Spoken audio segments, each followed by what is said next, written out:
Bismillah, salam alaikum. Est-ce qu'on m'entend? Arrière-plan, ajouter.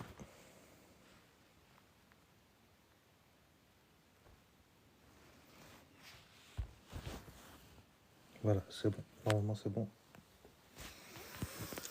À qui profite le crime?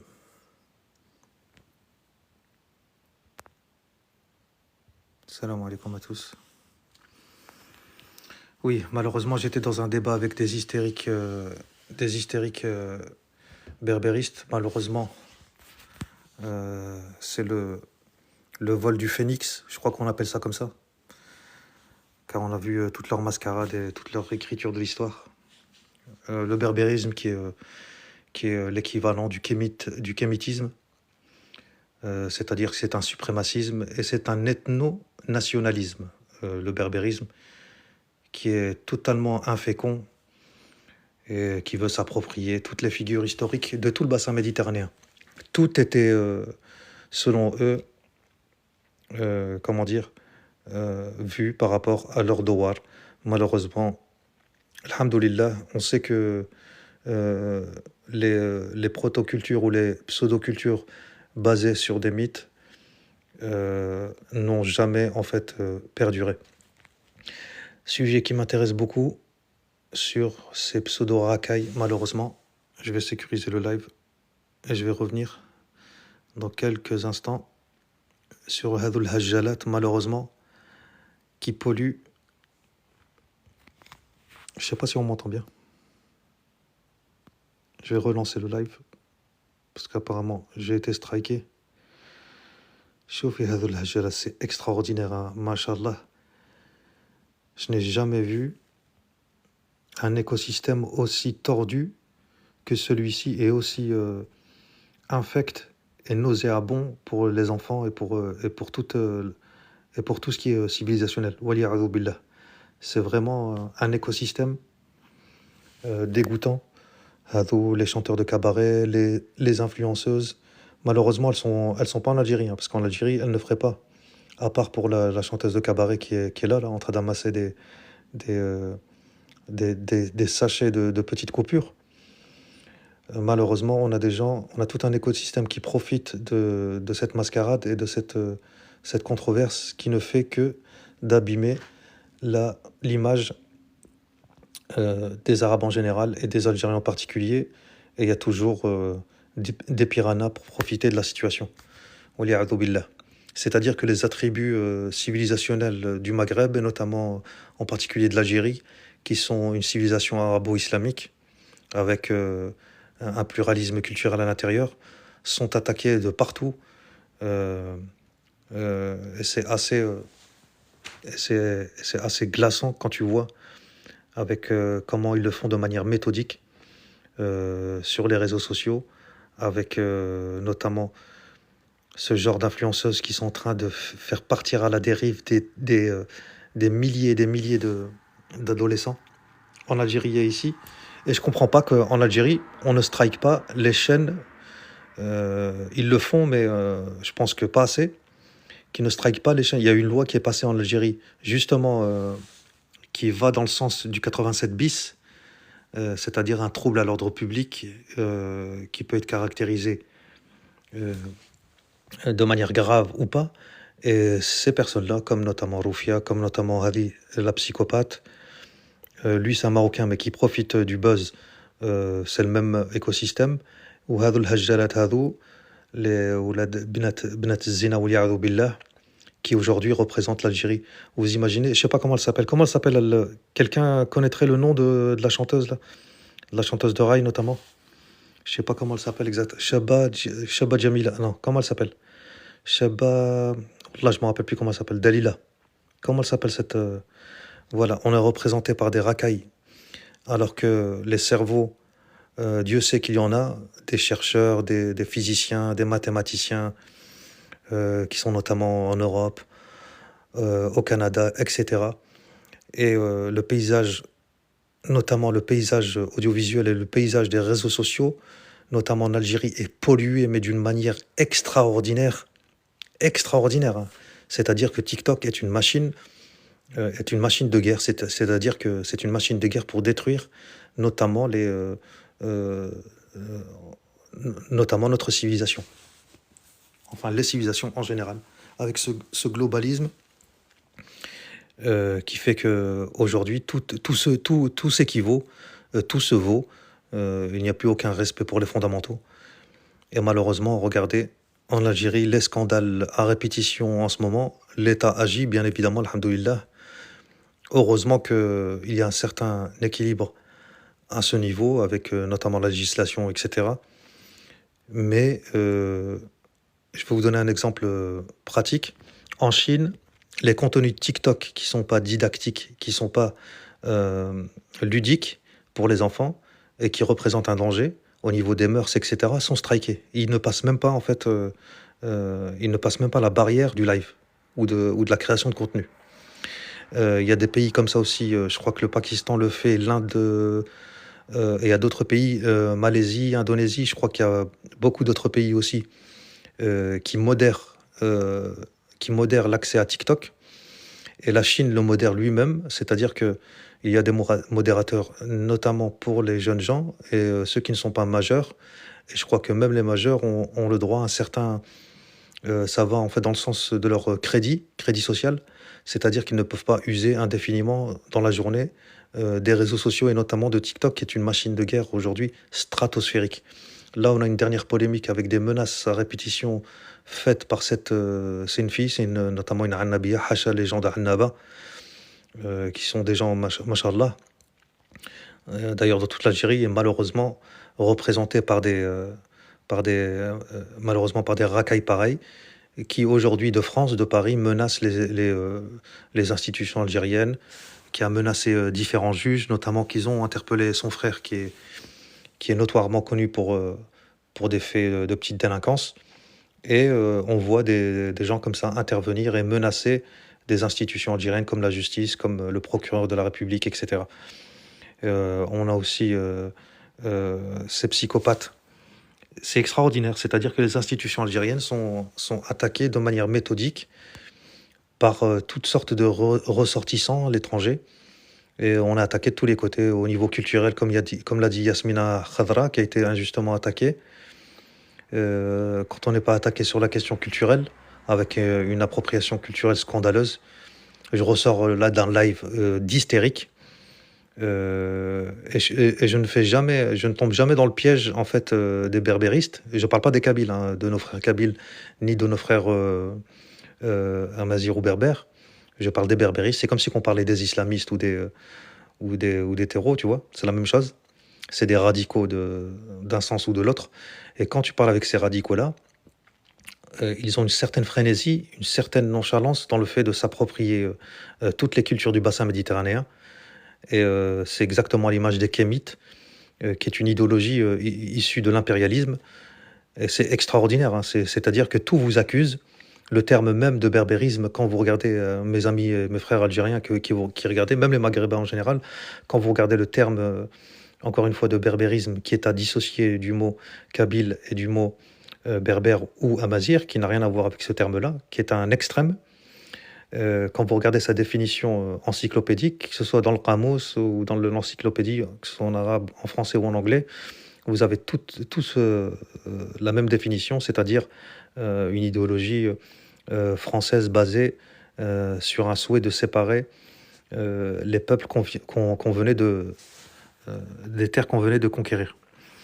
Et quand tu leur parles de ça, c'est extraordinaire. En fait, c'est indubitablement, quand vous parlez avec eux, ils se trahissent tout de suite. C'est-à-dire que ils ne font pas la distinction, ils entretiennent la confusion entre les termes berbérisme, kabyle et berbère, c'est-à-dire des termes qui n'ont absolument rien à voir. Et malheureusement, leur première victime, c'est notamment nous, les Arabes ou les Amazirs locaux. Donc voilà, ça participe à l'effacement de la culture en général et de la réinvention d'une culture à base de patchwork culturel ici et là, pour faire ce qui est aujourd'hui en Algérie. Je vous conseille de regarder ce qui se passe aujourd'hui en Algérie au niveau de l'école, avec notamment, il a été institué au niveau au niveau de l'État algérien, l'apprentissage facultatif, hein, c'est-à-dire l'apprentissage non obligatoire de la langue kabyle à l'école, la langue amazigh, pardon, à l'école, parce que kabyle, c'est une région spécifique en Algérie. Il y a les Chaouis, les Kabyles et les Mzab. Et ensuite, tu as les Touaregs qui sont pas des Berbères, qui sont pas considérés à proprement parler comme Berbères. Et tu as l'institution d'une nouvelle langue, une langue monstre, comme l'appelle comme l'appelle le chef de l'académie amazigh en Algérie. Il l'appelle une langue monstre, une langue qui n'est absolument pas comprise euh, euh, par ses utilisateurs, par ses apprenants, et aujourd'hui qui cause un méfait terrible au niveau de l'emploi du temps des jeunes en Algérie. Ça, c'est la réalisation pratique du berbérisme offensif dans les institutions maghrébines, notamment algériennes. Comme l'ont dit les gens, j'ai posté une vidéo de Gigel, à une école à Gigel où il y avait une manifestation, et les gens disaient qu'ils n'avaient rien contre l'apprentissage de cette langue tant qu'elle restait facultative, mais apparemment ça a été imposé à une école de manière, comment dire, non légale, et ça provoque des dysfonctionnements à répétition aujourd'hui en Algérie, et c'est un phénomène qui n'est pas sous-estimé, malgré que ce n'est pas définitif. Donc voilà, aujourd'hui, et ils sont appuyés notamment par les séditieux, c'est-à-dire que le berbérisme notamment est une religion parisienne, c'est-à-dire que le noyau dur de ce mouvement sectaire qui débouche soit avec le MAC ou soit avec des partis encore plus radicaux. Comme je vous l'ai dit, c'est une idéologie bien parisienne et qui est partagée par tout le monde, hein. C'est-à-dire il n'y a pas uniquement c'est une idéologie bien sûr kabylocentriste, mais bien sûr qu'elle est aidée par des berbères ou des non-berbères. C'est-à-dire que le berbérisme idéologique, spécifiquement, il n'est pas défendu que par des berbères. Les plus grands supporters de cette cause et de cette idéologie mortifère à l'égard de l'Algérie, parce qu'on a bien fonctionné depuis des siècles comme ça. Tout était respecté, toutes les cultures sont respectées, tout le monde se connaît, tout le monde sait qui est qui, tout le monde connaît les Chaouis, tout le monde connaît les Tergis, tout le monde connaît les Qabaïlis, tout le monde connaît les Chenouis, tout le monde connaît les Chalhis aussi. En Algérie, il y a des Chalhis. Donc, il n'y avait absolument aucune entorse faite à la pluralité. S'il y a eu une politique d'arabisation, c'est un retour vers la langue de l'administration algérienne depuis 1500 ans, comme la France a tenté de l'effacer. Ça, c'est une thèse il y a une thèse qui est défendue par les berbéristes qui disent que, justement, la France a tenté d'arabiser les berbères en Algérie. Et il s'appuie sur quoi? Sur la chimère de Napoléon III, qui voulait réaliser le rêve de son oncle Napoléon Ier, c'est-à-dire constituer un royaume arabe sur toute la Méditerranée. Mais c'était une chimère qui n'a jamais été accompagnée de faits et qui a été largement combattue sur le terrain. Je vous conseille d'aller étudier ces questions-là dans la Fondation Napoléon. La Fondation Napoléon, qui est gérée par Thierry Lenz et Jean Tullard, qui sont les deux spécialistes de l'époque napoléonienne, et qui parlent de cette chimère du royaume arabe de Napoléon III. Donc voilà, j'ai fait une petite digression, parce que je ressors d'un débat vraiment, comment dire, surréaliste, où tu as des menteurs, hein. Aujourd'hui, s'ils m'écoutent là, je pense que j'ai encore eu affaire au double discours de Historia Med. C'est vraiment des gens qui sont animés par un tribalisme et d'un sectarisme extraordinaire. C'est vraiment fabuleux. Et c'est un manque criant, vraiment. C'est vraiment la preuve qu'ils n'ont rien à faire avec l'héritage algérien. C'est-à-dire que l'héritage algérien qui est basé essentiellement sur ce concept de civilisation et de sphère arabo-islamique, Ça ne veut pas dire de facto qu'il n'y a que la langue arabe qui évolue dans cette sphère géographique. Eux l'occultent tout à fait en n'apprenant pas ce qu'est le fondement de l'identité algérienne, c'est-à-dire un des fondements, c'est le wala ou le bara. Le wala ou le bara, c'est l'alliance et le désaveu, c'est-à-dire c'est avec ça qu'on a fait le futuhat, c'est en aidant nos co-religionnaires. Eux ignorent totalement cette question et font de l'wala aqabilatuhum, c'est-à-dire que leur alliance se fait par rapport à leur tribu et non pas par rapport à leur civilisation arabo-islamique ou berbéro-islamique. C'est ça qui est. Vous ne pouvez pas vous tromper. Demandez-leur à qui va leur allégeance en tant que musulmans, parce qu'il ne faut pas avoir peur de le dire. On est musulmans avant tout. On est combattu pour ça aujourd'hui. Donc on est musulmans. Musulman n'est pas. Et peut-être qu'aujourd'hui c'est dur à porter.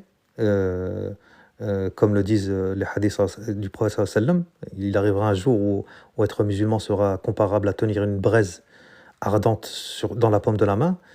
Et aujourd'hui, on est un peu à cette époque-là. On a des gens qui sont tellement complexés, et tellement francisés, tellement européanisés.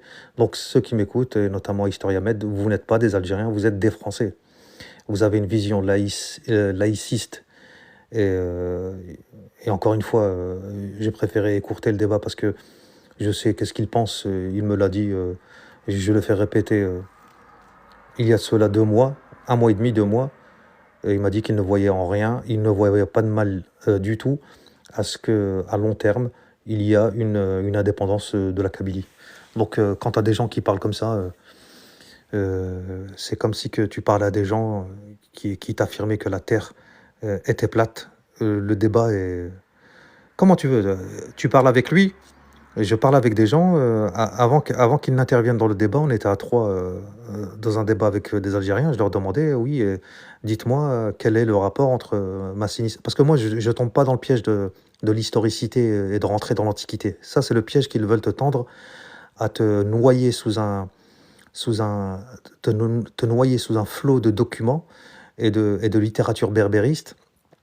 Et en plus d'écrits apocryphes enfin, il n'y a rien dans leur sens. C'est de l'appropriation culturelle et ils veulent absolument trouver des liens entre leur culture actuelle et une possible généalogie avec Massinissa. Donc je leur demande, moi, des rapports. Donne-moi un rapport entre Massinissa, un rapport culturel, historique, si ce n'est la géographie, qui est évidente, plus ou moins. Donnez-moi un rapport entre lui et les Berbères d'aujourd'hui. Il n'y a absolument aucun rapport.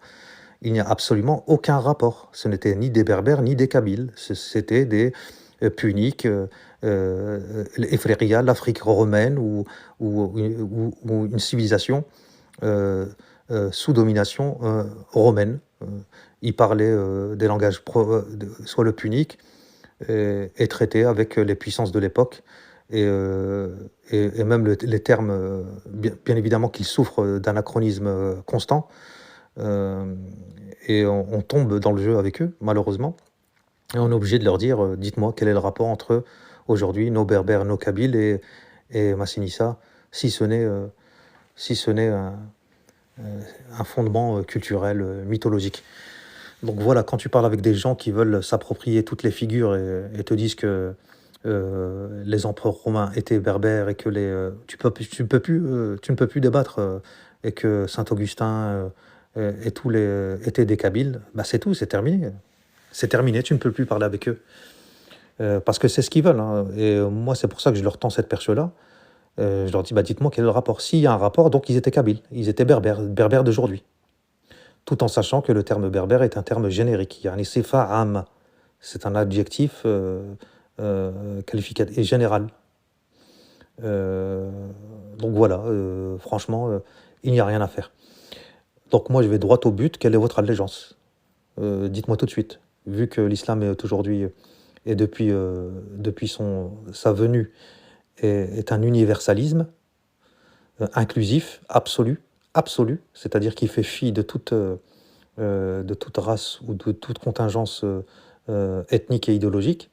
Donc dites-nous quel est votre attachement, votre wala, votre wilaya, vous la donnez à qui? Donc voilà, il leur donne à leur tribu. Ce qui est un problème en soi. Parce que, alhamdoulilah, c'est-à-dire qu'ils Tu verras jamais ces gens-là parler de Tarikh al-Jazair d'Ibn Badis, ou bien Cheikh Mbarak el-Mili, ou bien vraiment les contemporains, les historiens contemporains qui ont façonné l'idéologie libératrice de l'Algérie. Parce que ça a commencé 1910-1920, tu vois.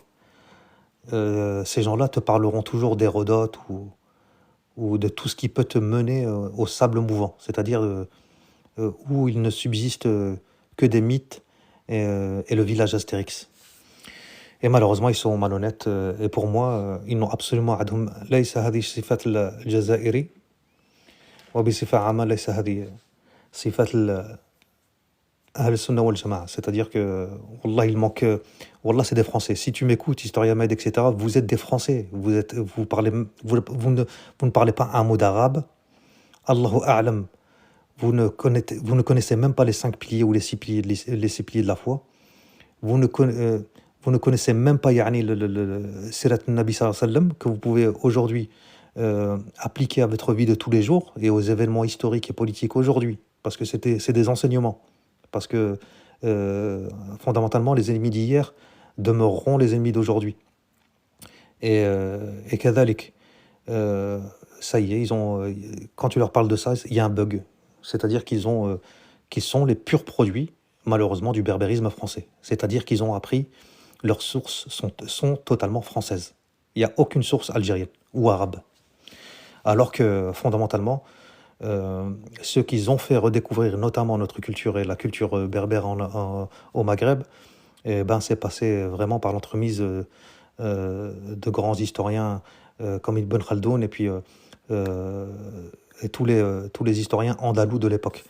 Donc voilà, il n'y a rien à faire pour eux, ils sont en phase terminale d'hystérie tribaliste. Donc voilà, c'est des purs produits français. Pour ceux qui sont nés en Algérie, qui défendent la culture honorable, la culture honorable, alhamdoulilah, ils ont pas ces aspects. Ces aspects de la laïcité française, de l'esprit séculier français, tu vois. Tu vois pas ça en eux parce qu'ils ont une éducation islamique. Alhamdoulilah, en Algérie, il y a un certain respect dû au symbole sacré de la nation. Et eux, ce qui est fondamental à comprendre, le danger, c'est que eux sont profondément anti-religieux. D'ailleurs, il n'hésite pas à citer toujours Kateb Yassine. Kateb Yassine qui était une des pires ordures, islamophobe et raciste, mais à un point. Mais c'est extraordinaire. Il faisait partie d'une alliance qui s'appelait les militants communistes anti-religieux. C'est-à-dire que cette faction a été dissoute par Staline en 1949, tellement ils étaient durs, tellement ils étaient anticléricaux et anti-religieux. Parce qu'il y a eu une petite soupape qui a été opérée par Staline, parce qu'il voyait qu'il perdait le soutien de son peuple, parce qu'il voulait retourner à une certaine... c'est d'ailleurs par là que les Allemands ont opéré. Ils ont opéré par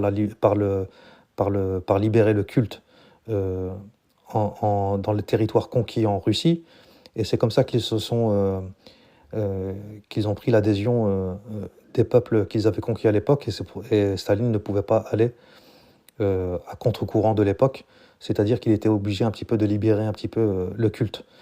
Et ces gens-là, quand ils citent Kateb Yassine, etc., qui pour eux c'est vraiment une référence, c'est une des références absolues, et les Algériens, pour eux, Kateb Yassine, ça passe alors qu'ils ne connaissent pas sa réelle idéologie profondément raciste, profondément arabophobe. Ils détestaient la langue arabe, et ils tiennent pour dicton, ce fameux dicton, si l'Algérie était arabe, pourquoi l'arabiser, et puis vous connaissez le reste du dicton, qui est absolument illogique, parce que l'Algérie est arabe depuis les Omeyyades. L'arabisation a commencé depuis les Omeyyades en Algérie. Donc c'était un retour en fait aux sources. parce qu'au bout de 1500 ans, il va falloir un petit peu se remettre en question. Donc voilà, oui, c'est comme si que c'était les Français qui voudraient. C'est comme si que tu parlais. C'est comme si qu'en France, il y avait des partis qui avaient pour souhait premier de retourner à l'ère culturelle des Arvernes. Parce que encore la Gaule, à l'époque là, c'était vague. Pour les Romains, c'était un territoire barbare. La Gaule, l'appellation n'était pas, comment dire, généralisée. C'était plein de territoires, des dizaines de territoires distincts.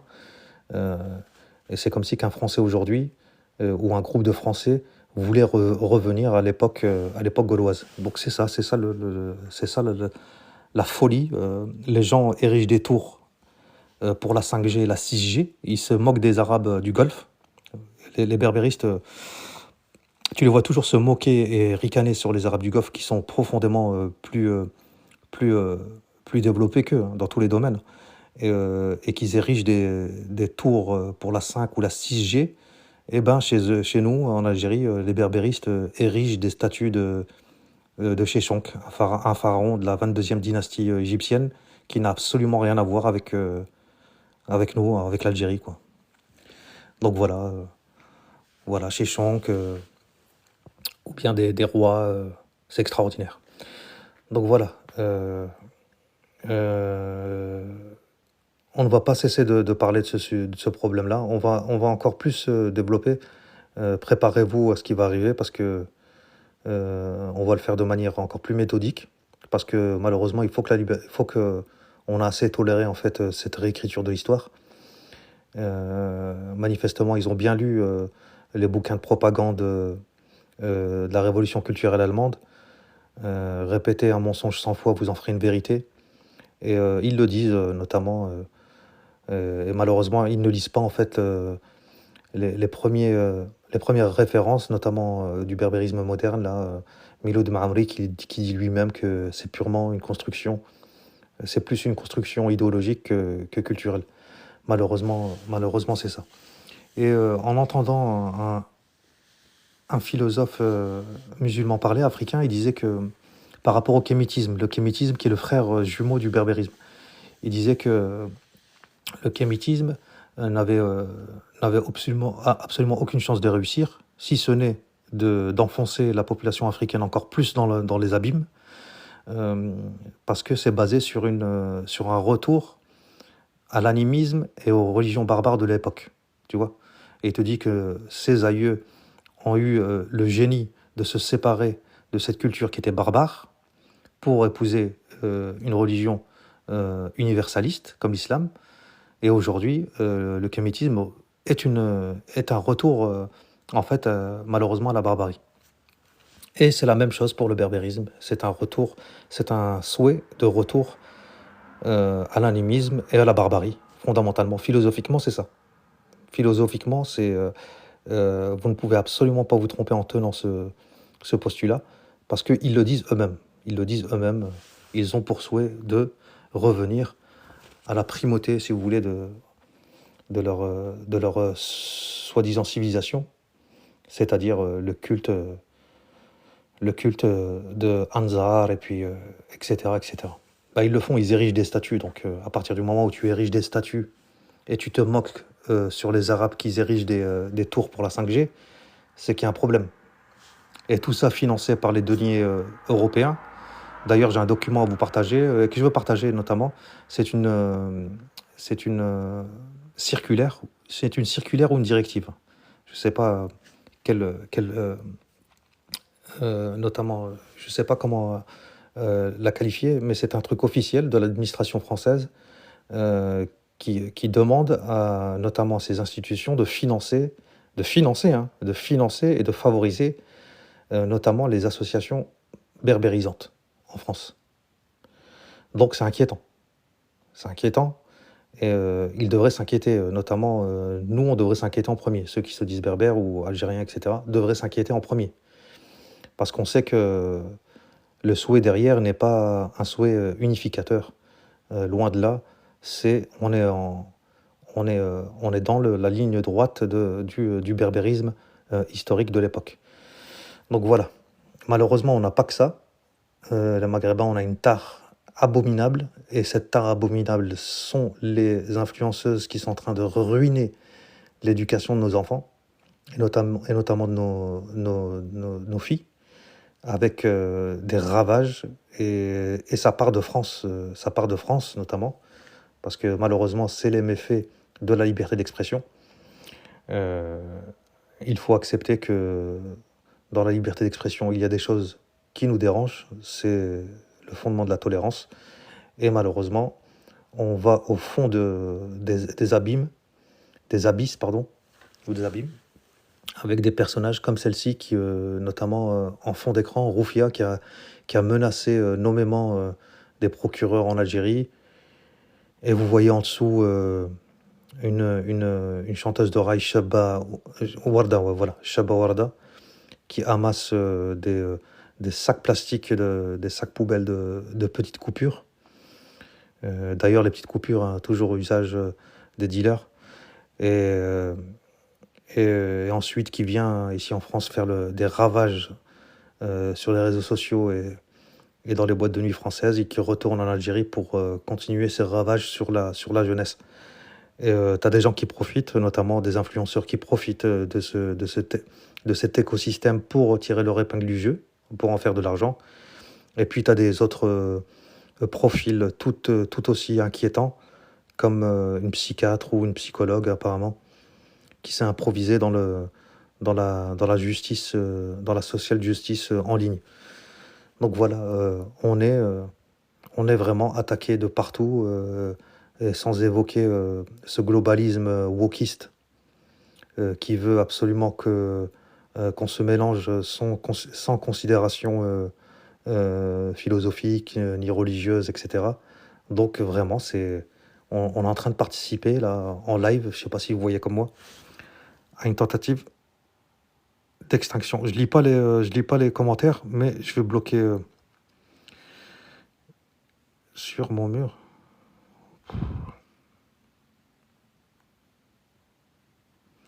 Je dis pas les commentaires, les frères. Mais il y a pas de racisme, faites la différence, c'est comme si que je parlais c'est comme si que moi je viens de parler de comment elle s'appelle? Camélia. C'est comme si que moi je viens de parler des ravages de l'islamisme, tu vois? Tu vas pas faire le est-ce que tu fais le lien avec, est-ce que tu vas faire le lien? Tu vas dire: «Oui, tu es un islamophobe». Non, on est en train d'accuser une dérive tribaliste d'un pan de la société, d'un petit pourcentage de la société. On n'est pas en train de globaliser, tu vois? Et je parle pas de toi, je parle, tu vois? Je parle d'un problème, réel. Lisez, vous avez plein de livres, hein, vous avez plein de la littérature est assez, comment dire? Abondante dans ce sujet et on va l'évoquer, pourquoi pas l'évoquer? Il y a rien de grave. Si les gens ne sont pas prêts à entendre, heu le mal que font c'est comme si que vous vouliez vous taire à propos, du bazar que produit le Mac dans les réseaux sociaux et au sein de la politique, algérienne. Il fait quand même, un certain mal. C'est-à-dire qu'il n'est pas, que tout le monde connaît, ce mouvement terreau dissident qui appelle à la violence et cetera. Donc vous voulez qu'on se taise à propos de ce mouvement. Ce mouvement est fondamentalement fait partie du MAC et beaucoup d'analystes politiques, heu prouvent, prouvent de manière, tout à fait, de manière tout à fait scientifique que le Mac est un instrument de est un comment dire? Est articulé à la manière d'un épouvantail en France pour permettre, au réel berbérisme en Algérie de se de s'immiscer, politiquement. Et c'est tout à fait partagé, tout le monde le sait, c'est un secret de polichinelle et alhamdoulilah dans la société algérienne, ça se voit pas, mais au sein des institutions, des journalistes et cetera, ça se ressent beaucoup, tu vois? On n'est pas en train d'appeler à la sédition ou quoi que ce soit.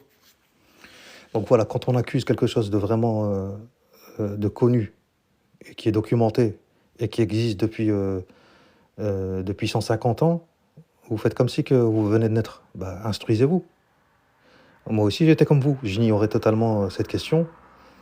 Elle était ancrée, bien sûr, ces éléments dans ma mémoire cognitive, mais je n'ai jamais su comme j'ai dit la dernière fois, je n'ai jamais su le sortir de manière intelligible.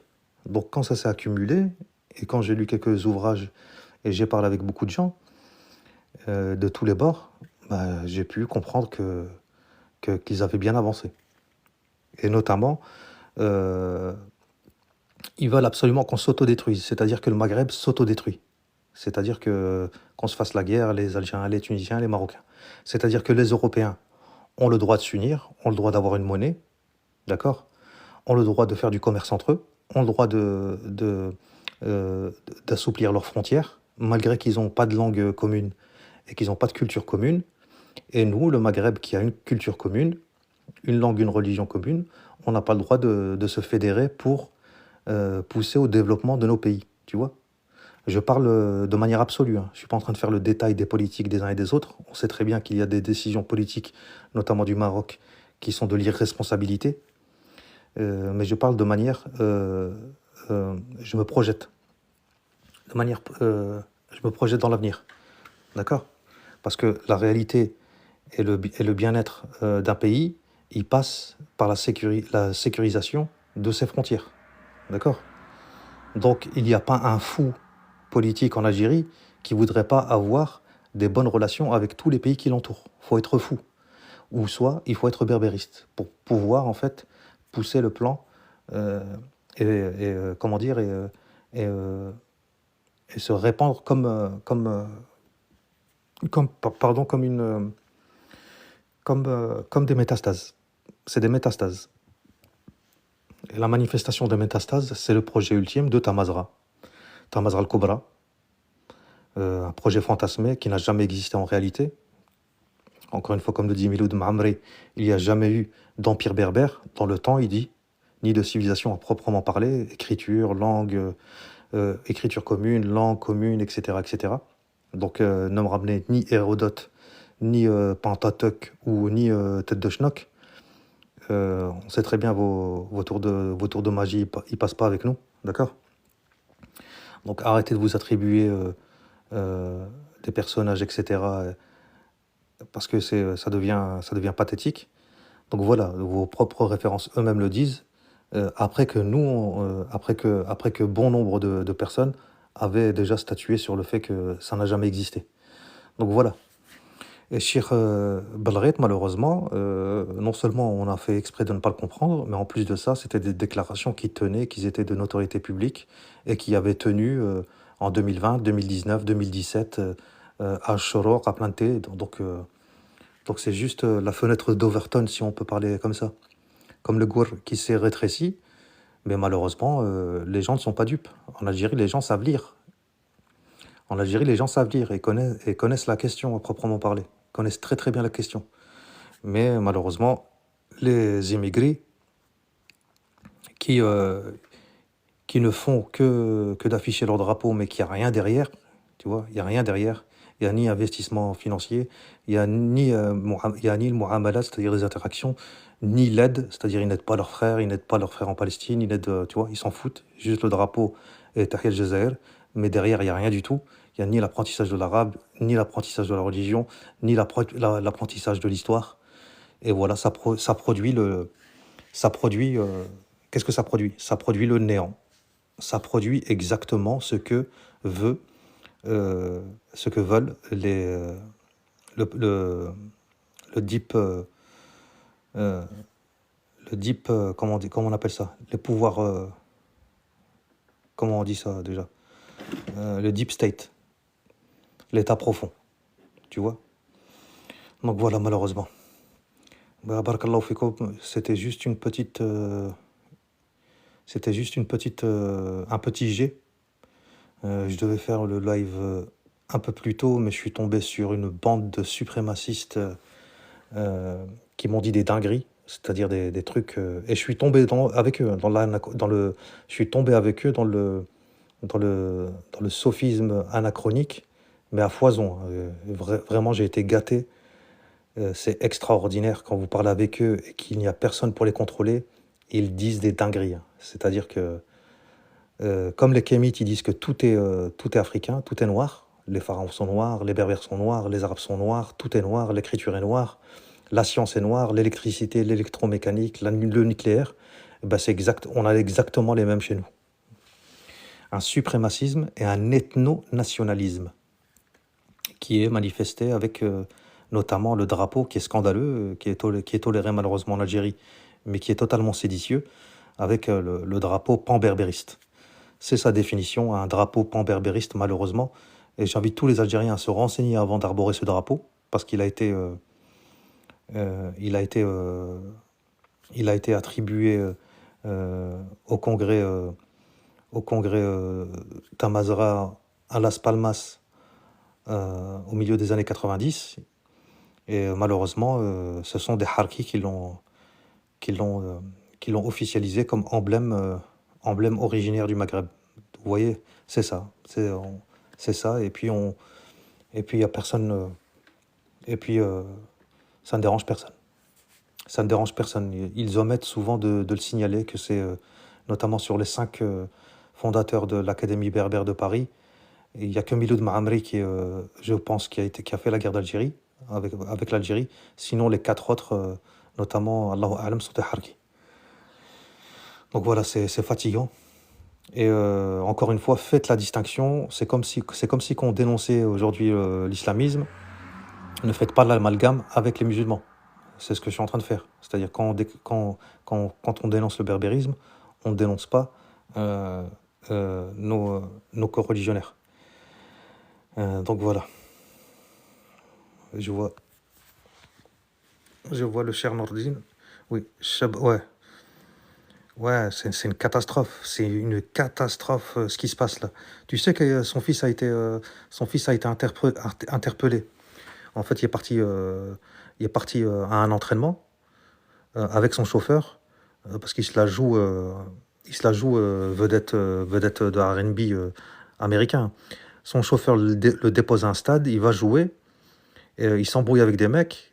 Le mec va chercher dans sa voiture un Chagor, un Wad Safe, je le dis en arabe, tu vois. Il s'attaque aux personnes, il les blesse relativement de manière grave, tu vois. Et apparemment, il serait sorti de prison.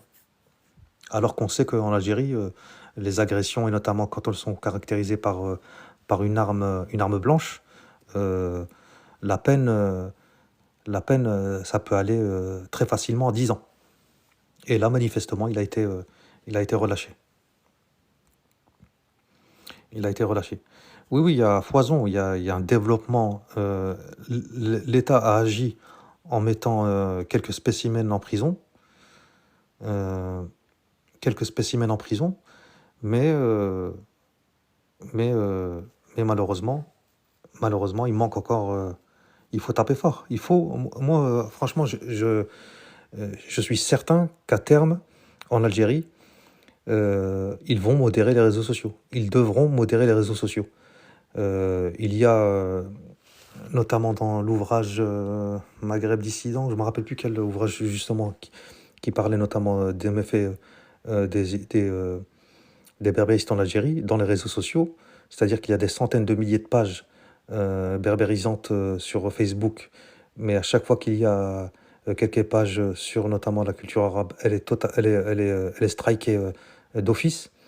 Et justement, je pense que c'est à cause de ça que la modération ne peut pas se faire de manière optimale. Mais normalement, en Algérie, avant, je me rappelle 2015, il y avait pas de, tu pouvais pas aller, par exemple, tu pouvais pas aller sur des sites X en Algérie. Tu pouvais pas. Mais apparemment, ça a été libéralisé après. Wallahu a'lam. Ça a été libéralisé après. Mais avant, tu ne pouvais pas y aller.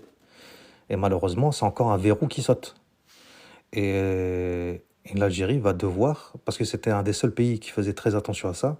Il y avait notamment les monarchies du Golfe, notamment le Yémen et l'Arabie Saoudite, ou même quand tu passais dans une page de biologie sur Wikipédia, elle était censurée.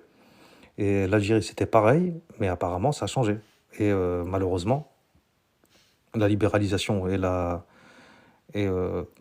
l'avancée de ce mouvement-là, séditieux, euh, nous prouve sur le terrain que c'est une réalité.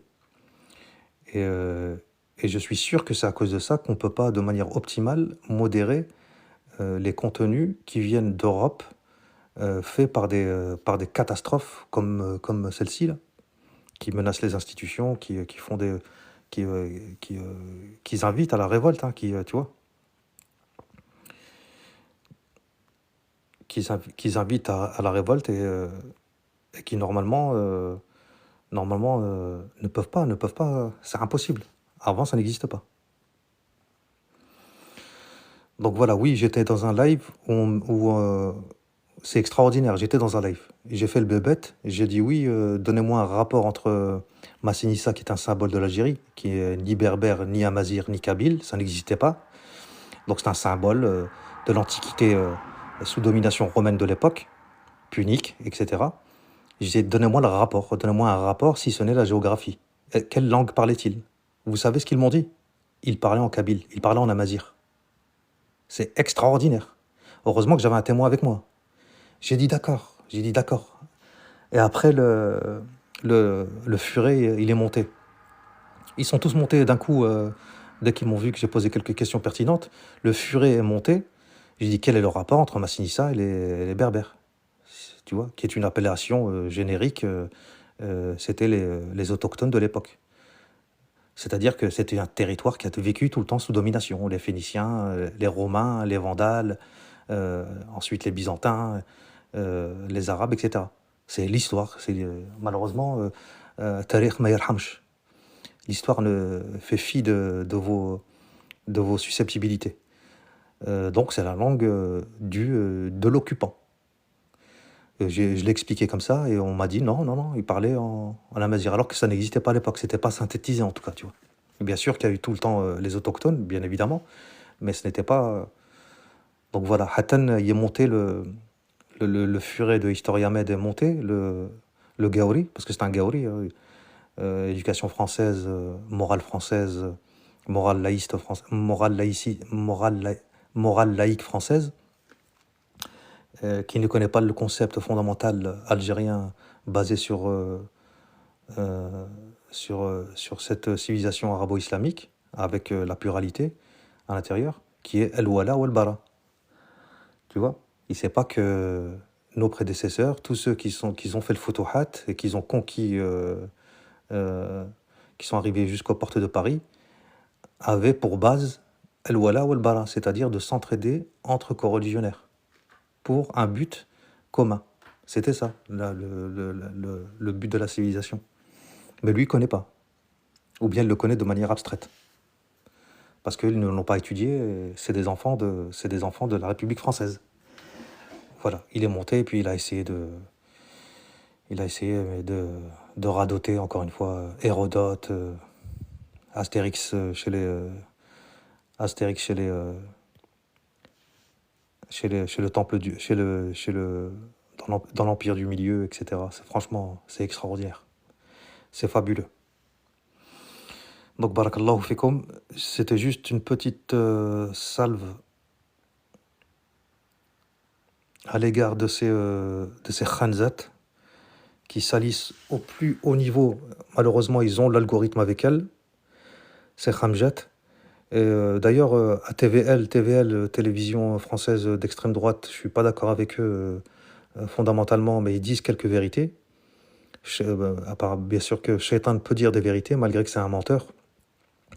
Et ils ont dit une vérité qu'on peut tous partager aujourd'hui, c'est que fondamentalement, les réseaux sociaux et le deep state français favorisent les contenus et l'émergence en tête de gondole de personnages issus de l'immigration, si possible musulmans,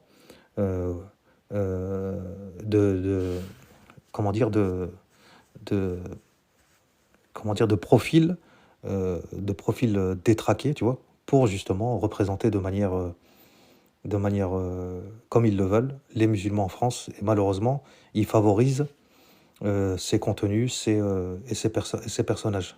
Ils ne favoriseront jamais, en fait, les, la crème de la crème. Et comme il l'a dit lui, comme il l'a dit, c'était un fonctionnaire, un haut fonctionnaire, il disait que il estimait à 7 millions la population musulmane en France, et il disait qu'il y avait, dans ces 7 millions-là, il y avait 40 000 spécimens perturbateurs.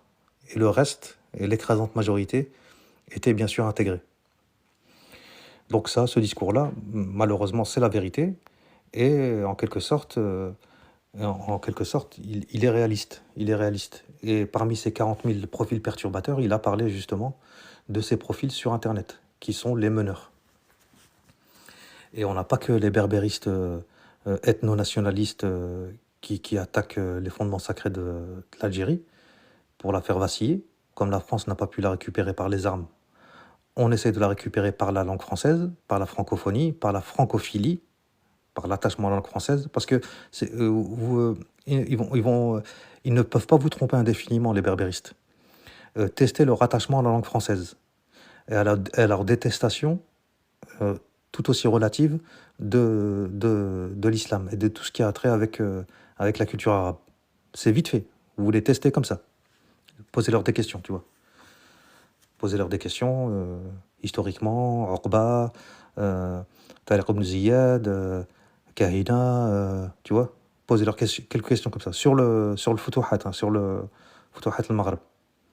N'allez pas jusqu'à l'Antiquité, parce que l'Antiquité, franchement, il y a rien de... Au niveau traçabilité, c'est zéro, tu vois.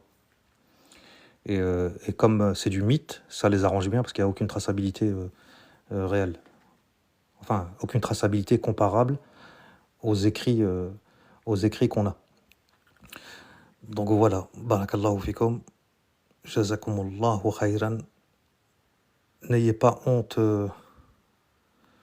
d'être musulman, d'accord? Il y a des gens qui se font malheureusement génaux parce qu'ils le sont aujourd'hui. Donc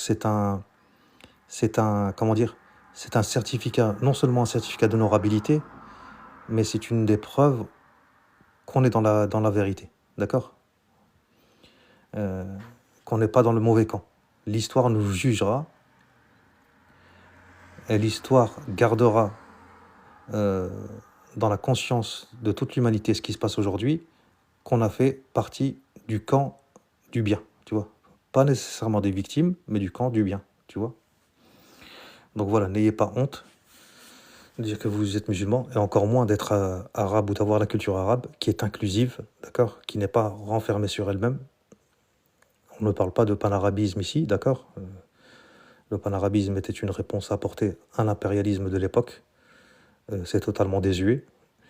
Donc voilà, n'ayez pas honte, barakallahu fikum, mais en tout cas, celle-ci ne représente absolument pas même le panarabisme bassiste de l'époque. Oui, il y a le droit de le dire, hein, tout le monde a le droit de le dire. C'est pas, on n'a pas de haine, on n'a pas de haine, quand je dis on, c'est impersonnel. On n'a pas de haine contre... Nous, on a de la haine contre l'instauration, l'idéologie politique. C'est pas sur la culture. Toutes les cultures sont bonnes à prendre quand elles sont positives, il n'y a pas de problème. Même apprendre une langue en soi, c'est une richesse. Même si tu apprends une langue, il y a des gens qui apprennent des langues mortes, le latin, le grec, etc. Le grec ancien, etc. Ça leur sert pour leurs études, tu vois. C'est toujours un enrichissement, tu vois. Il est préférable, bien évidemment, d'apprendre une langue internationale, mais si tu dois choisir entre une langue et une langue internationale, ou bien une langue internationale plus une langue morte pour t'enrichir, bien évidemment, il faut s'enrichir. On n'est pas contre ça, nous. On est contre l'aliénation, c'est-à-dire le fait que tu donnes, que tu offres, que tu t'aliènes un droit ou un privilège ou un acquis pour rien, battle, tu vois. C'est ça l'aliénation, tu vois. Nous, on est contre l'aliénation des cerveaux. On n'est pas des hmirs pour que vous nous inventiez une histoire ou une généalogie qui n'est pas la nôtre, tu vois. Tu vois ce que je veux dire?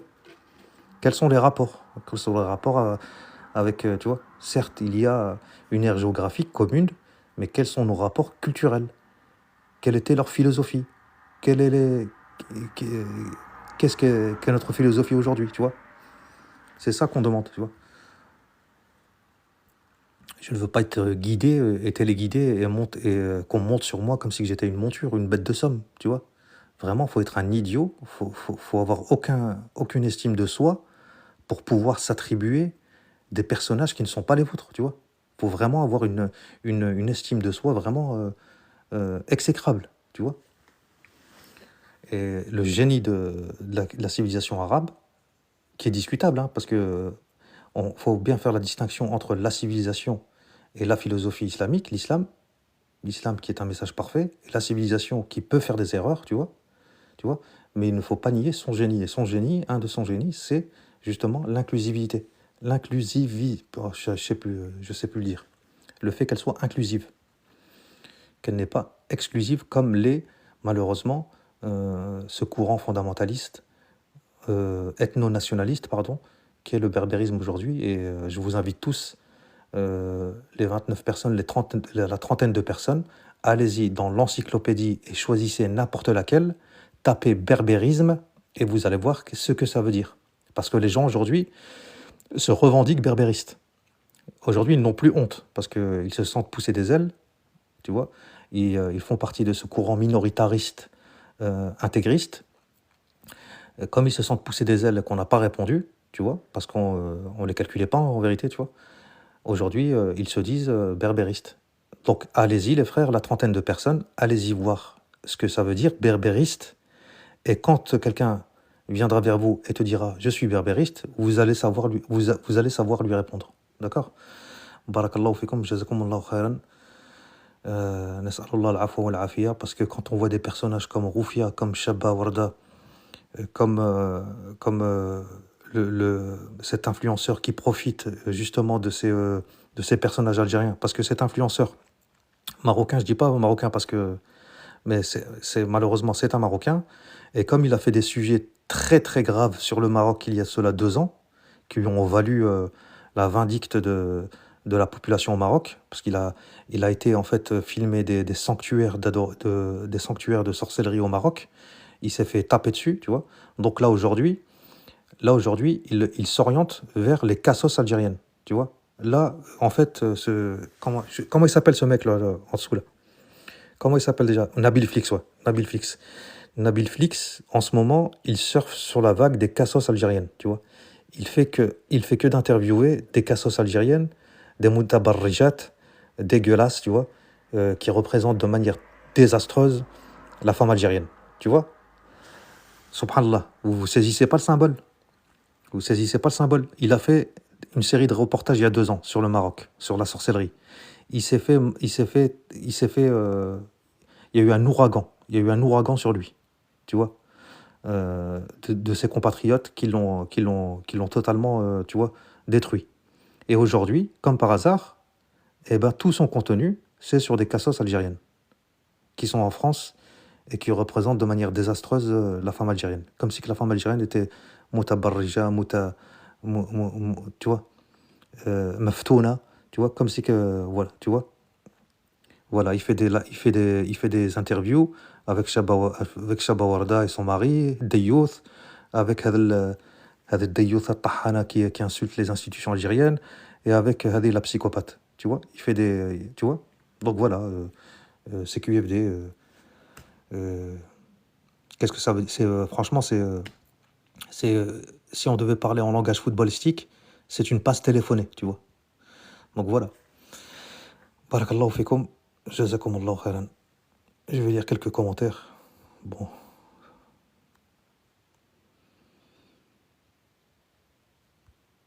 Bon, c'est pas intéressant.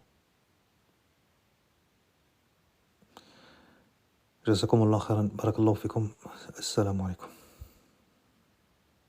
Je vais m'éteindre.